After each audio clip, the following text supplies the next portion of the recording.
That was hard work for Leo. So we are starting the program now. Now our first speaker, he's not your typical Silicon Valley story. He didn't finish computer science, but philosophy and rhetorics. I think it's pronounced that way. He told me that nobody wanted to hire someone that finished philosophy. So he started working at an oil refinery. But then he joined PayPal in 2004, right? And he said that it was the first company that actually wanted to hire someone with, with his degree. But what he's going to talk about today is actually that part, how this different point of view with his philosophy degree helped him to see stuff no one else did and helped him progress through his career. Everyone, please welcome Matt.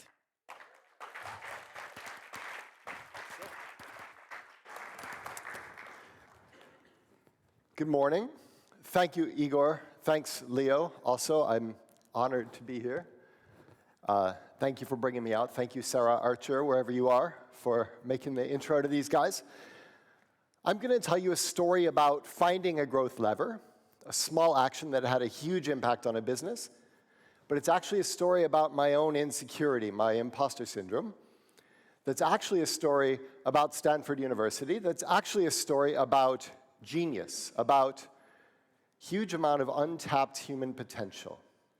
So in America, they used to have this theory that people only used 10% of their brains, and if you could figure out how to unlock the other 90%, we'd all be super geniuses.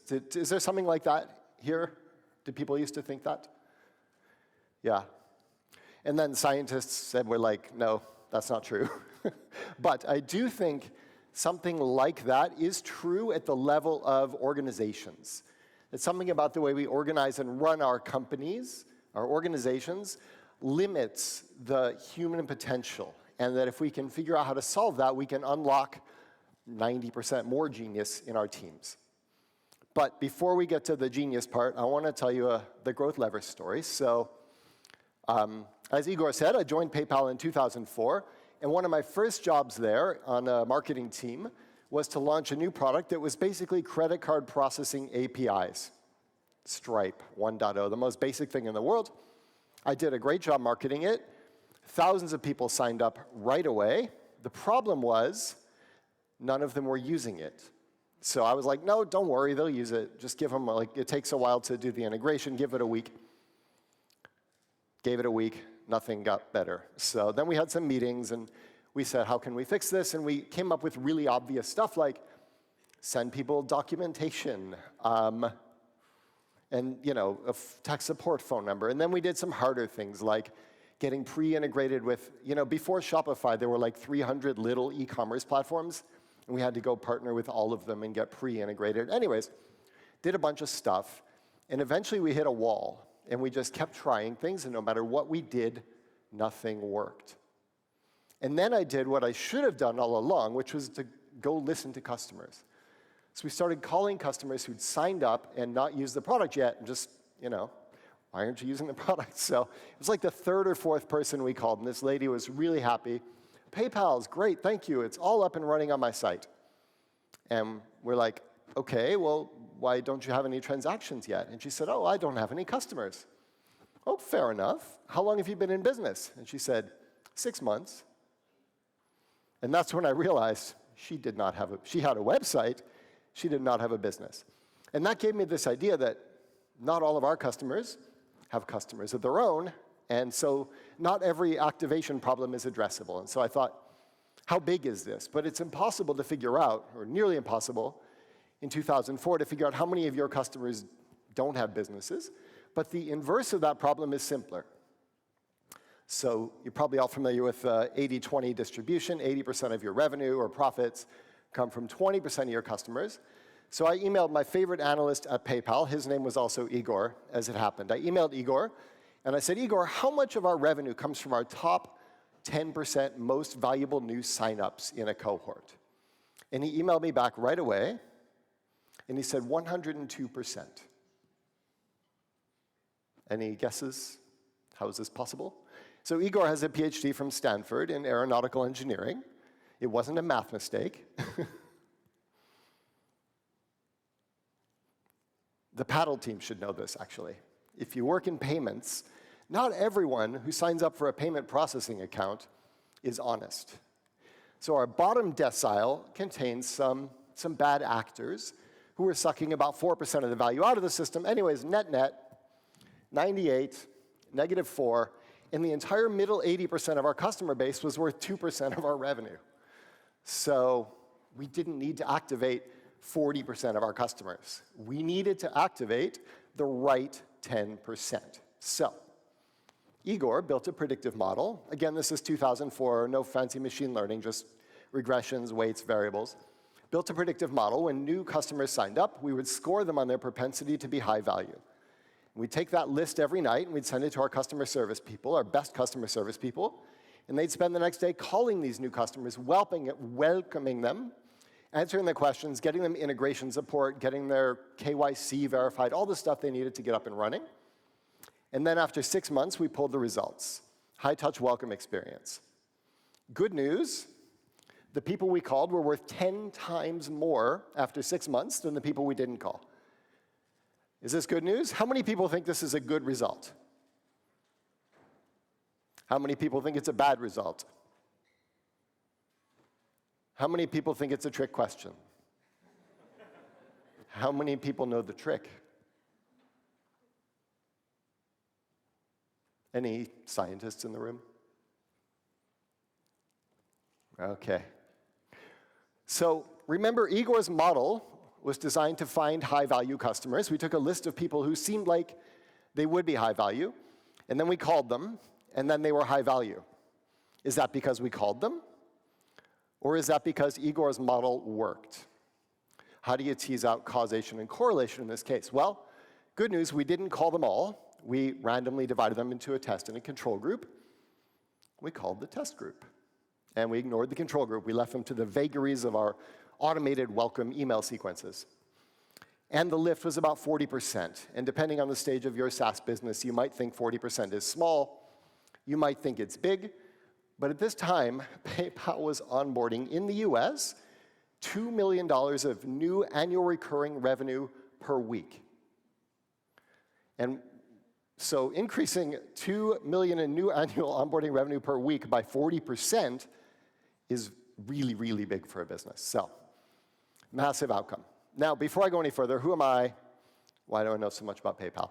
I think Igor did most of the story. I spent many years in Silicon Valley working for startups that weren't PayPal. And then I was there for actually about 11 years in various leadership and general management roles. And then, like all good ex-PayPal people, I became a VC for a few years.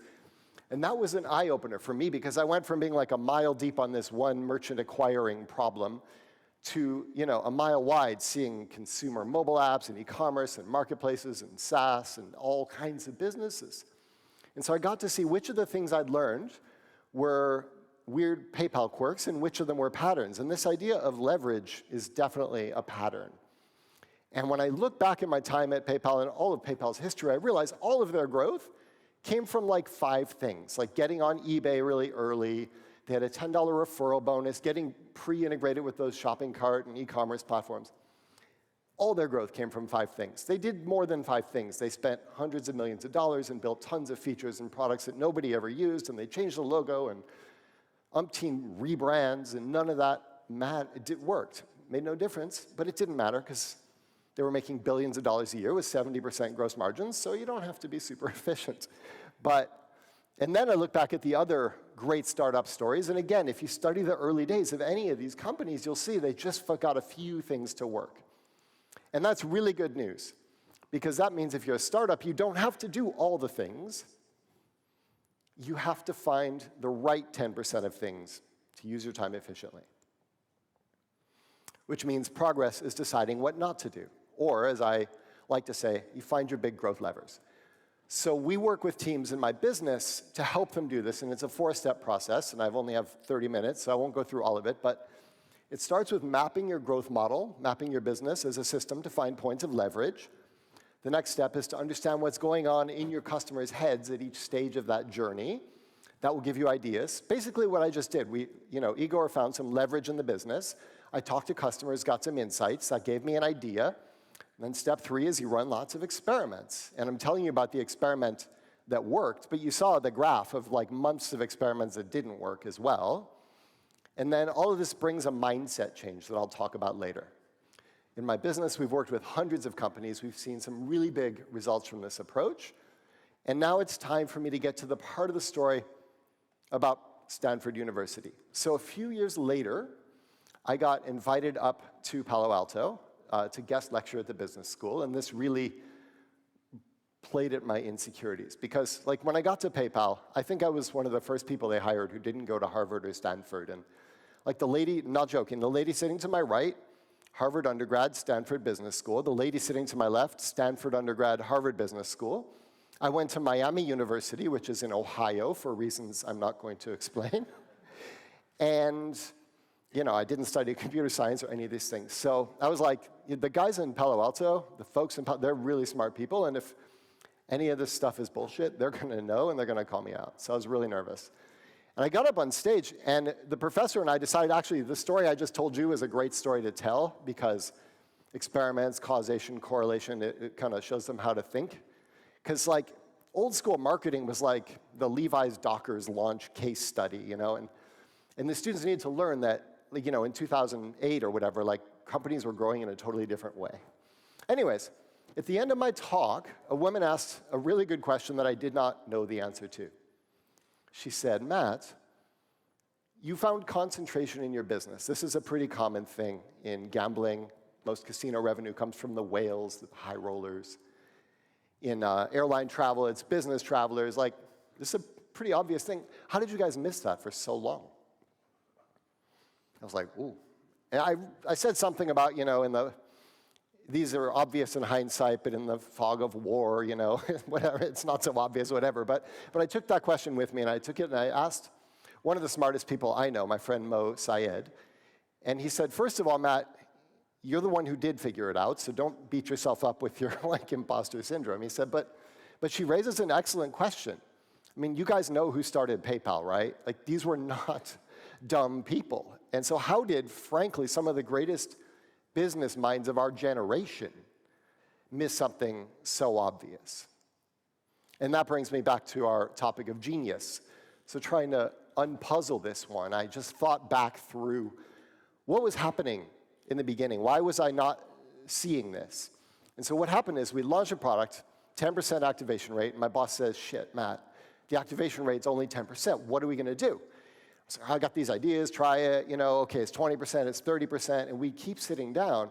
And I remember at the time thinking, this doesn't feel right. These merchants are not all the same size. And I try to argue with my boss. And he's like, Matt, you got to hit your targets. I don't want to discuss this. You got to hit your targets. You're sandbagging. That's an American expression. When a sales team tries to negotiate a lower quota so they can earn higher commissions, it's called sandbagging. I was like, no, no, no. And he's like, Matt, give me a number. And I thought he was just he was not an idiot. So there's three kinds of bosses. Someone once told me there's a shit shield, a shit funnel, and a shit fan. And he was a shit funnel. So he figured out, and it worked, and he had a brilliant career in tech, always getting promoted. Anything anyone ever says, he's like, yeah, I'll do that. Matt, do that. So he just grab all the projects and stuff them on top of me.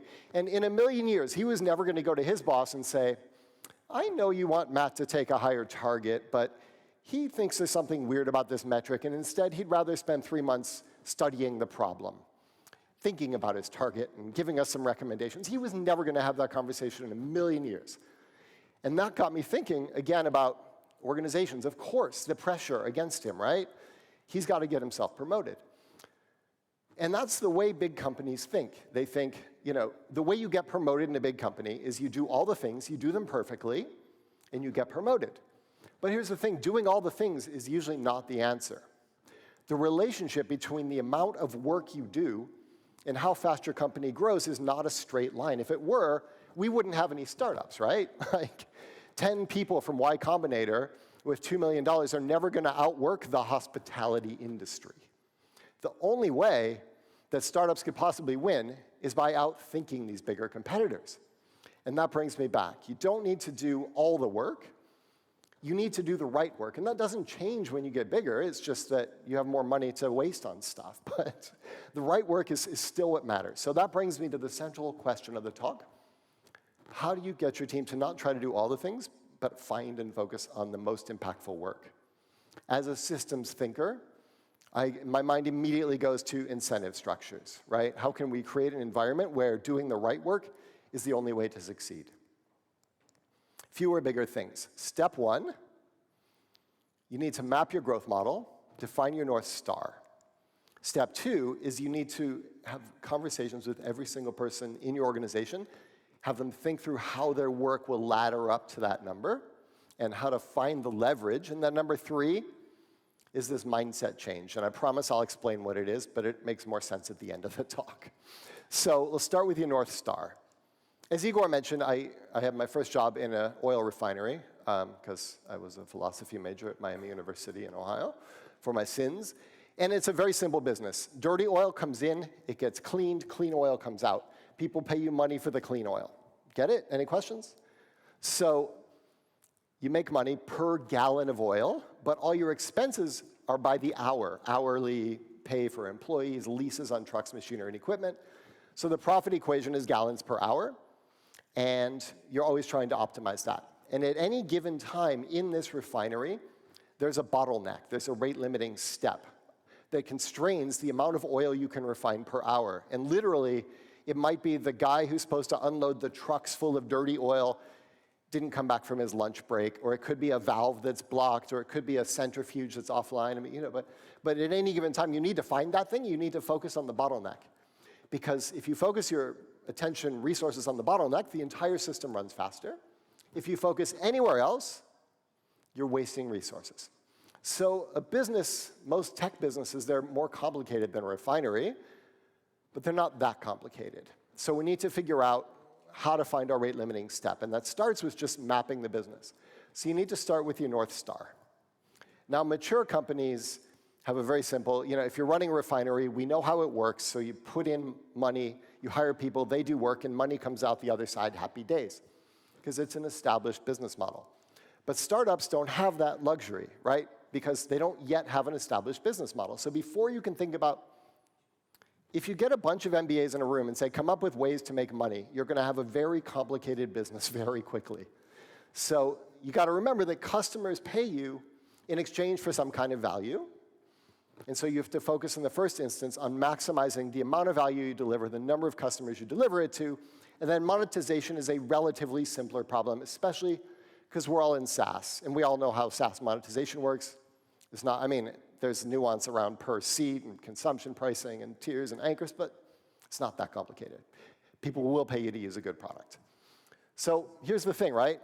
If you've got 1 million monthly active users, figuring out how to monetize them, relatively easy problem.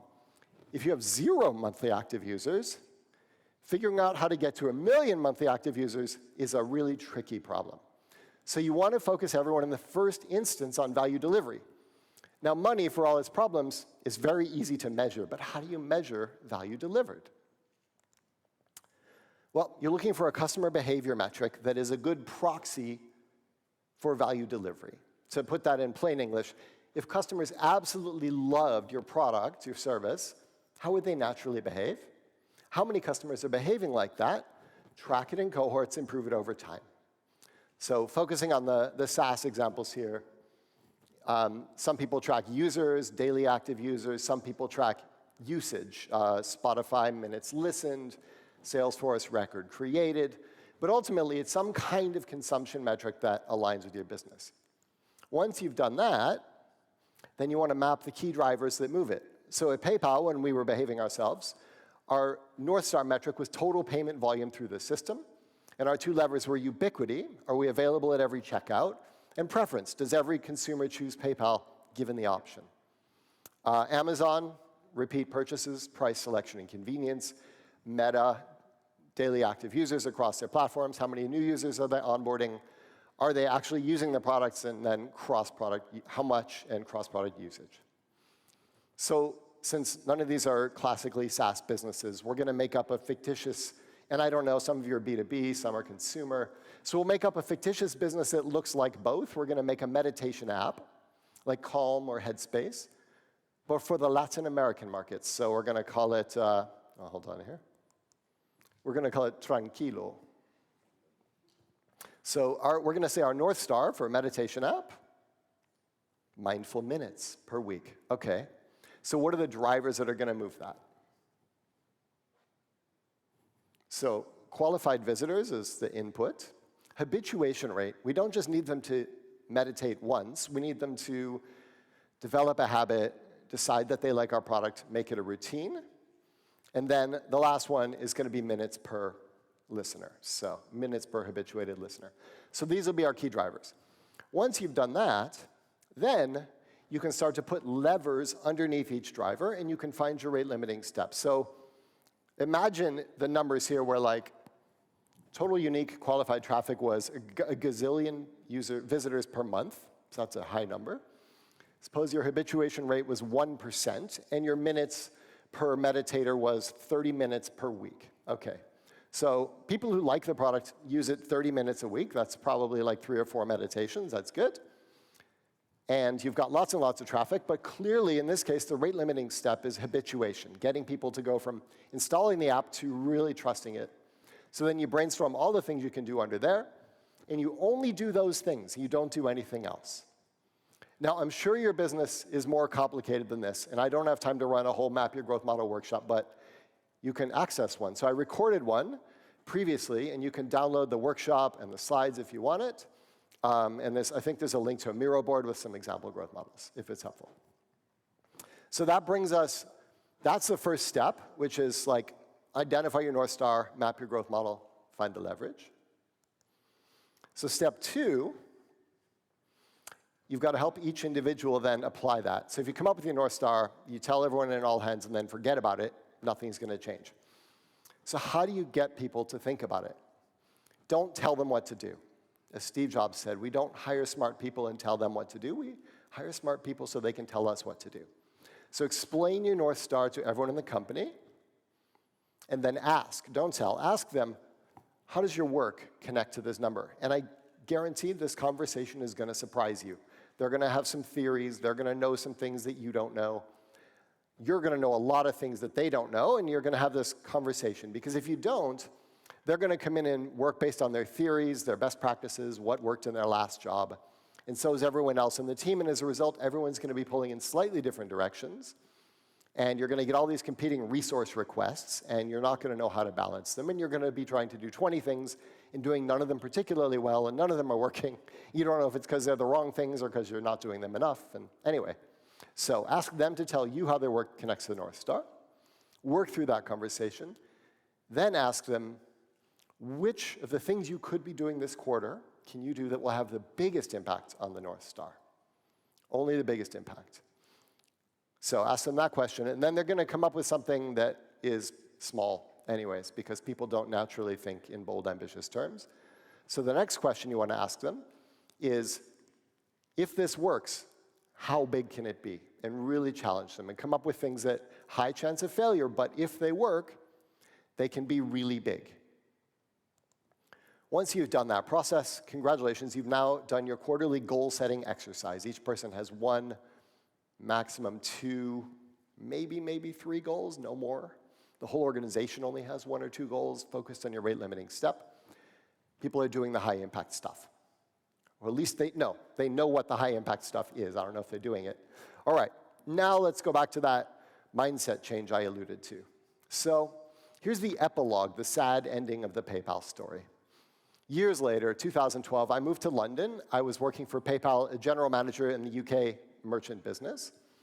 And I flew back to Silicon Valley, and I caught up with one of my old bosses, not the bad Michael Scott boss, but one of my good bosses. Just trying to find out, what are you guys learning in the US? What are you doing that I can copy or steal? And she mentioned at the end of the conversation, she said, by the way, Matt, we stopped running the high-value merchant welcome outreach program. And I said, why? It was always so 40% lift. It was always so good for us. And she said, we pulled the data, and it was having no business impact. I didn't like it, but it was a very short conversation, because she said the magic words, data, no business impact. So I flew back to London, and I asked our analyst in the London office, can you pull the, sorry, PayPal. I asked our business analyst, can you pull the data for the last 12 months cohorts of the high-value merchant onboarding program? And he said, yeah, and the next day he emailed me and he said, Matt, it's weird, but it's having no business impact. So I said, would you mind walking me through the analysis? No problem. I walked over to his desk. He said, it's very simple. We just pull all the records in the last 6 months that are flagged as high propensity, and then I split them into test and control, remove the outliers, and take the averages. And as you can see, the average of the test group is slightly higher than the control group, but it's not statistically significant. So wait, what was that about removing the outliers? He said, we have a new policy in marketing analytics. We always remove the outliers when we do analysis. I said, what's an outlier? He said, top and bottom 1%. I said, the person who wrote this policy, do they know that our top 1% most valuable signups bring 54% of our revenue? No, clearly not. We were in the outlier business, and we hired someone, new head of marketing analytics, best practices from their last job, simple change. And it's true, it is a best practice to remove outliers in a statistical analysis, but in this weird case, it didn't make any sense, and it fucked up like millions of dollars for this company, and no one would have known if I hadn't spotted it. My boss, who had already canceled the program, was a really smart lady. I admire her. She wouldn't have known. And I felt this sense, and those of you who are entrepreneurs and running bigger companies probably know this, of like, I can't take my eyes off of a single thing in this business for 5 minutes or it goes to shit. And it's a really disheartening feeling. It reminded me of the quote from Dr. Deming, a bad system beats a good person every time. And honestly, it was like one of the first steps that led me to thinking I don't want to work in big companies anymore. I didn't join a big company, but it became a very big company. But then I thought, you know what? Systems are not evil inherently. They have no malice. The weather is giving us rain this week and sunshine last week. It's arbitrary, right? It's a system. And if that's true, then the inverse is also true. A well-designed system doesn't limit potential, it can unlock the potential. So how do you think from a systems perspective about your organization in a way that unlocks this potential? So we already talked about the incentive structure and aligning priorities, but remember my boss's way of thinking was do all the projects, right? There's that sort of mindset piece of it where people come in and they want to do all the things and they take the best practices from their last job.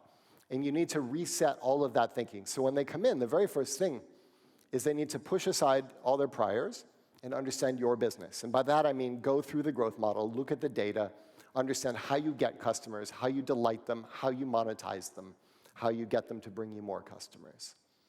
The next piece is to understand, and we didn't talk about this much today, but really understand what's going on in customers' brains. There's customers who are getting all the way to the negotiation stage of your purchase funnel and not buying. Why is that? There's prospects who have a problem you solve, and they don't know they're looking for your product, and so they're Googling something else unrelated. If you figure out what they're Googling, and you can offer them that thing for free, or a guide to why your solution is better, you can get those customers. So all these ideas come from understanding what's going on in your prospect's mind at each stage. And then, again, go back and find the leverage. So in these organizations, we're looking for things that are on a scale of 1 to 10, we're looking for 10s. I'd rather do something that doesn't work or could be huge.